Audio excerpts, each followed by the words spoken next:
হরে কৃষ্ণ। ভগবান শ্রীকৃষ্ণকে একদিন দ্রৌপদী প্রশ্ন করেছিলেন, আচ্ছা প্রভু, এই জগতে আমার কেন পঞ্চস্বামী হলো?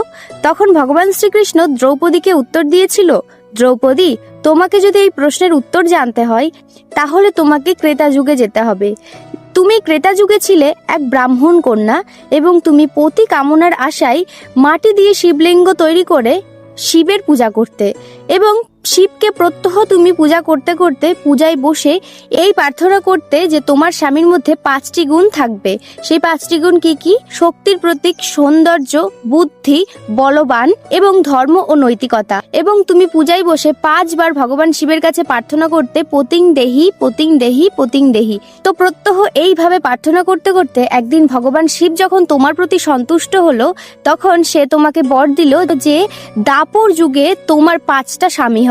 তখন তুমি শিবকে বললে, হে শিব, তুমি কি আমার উপর উপহাস করছো? জগতে কখনো 5টা স্বামী হতে পারে? তখন শিব তাকে উত্তর দিয়েছিল যে তুমি পুজোয় বসে আমার যখন পূজা করছো তখন তুমি 5 বার পতিংদেহি বলেছিলে এবং তুমি যে 5টি গুণসম্পন্ন একজন সুপুরুষকে পতি হিসেবে চেয়েছো, এই জগতে এই 5টি গুণ কখনো একটি পুরুষের মধ্যে থাকে না।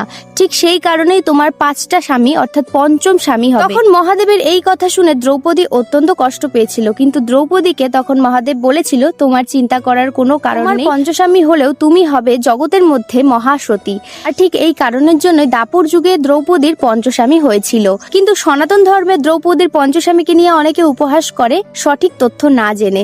তো অবশ্যই সঠিক তথ্য জেনে তারপরে আমাদের উপহাস করা উচিত। হরে কৃষ্ণ, হরি বল।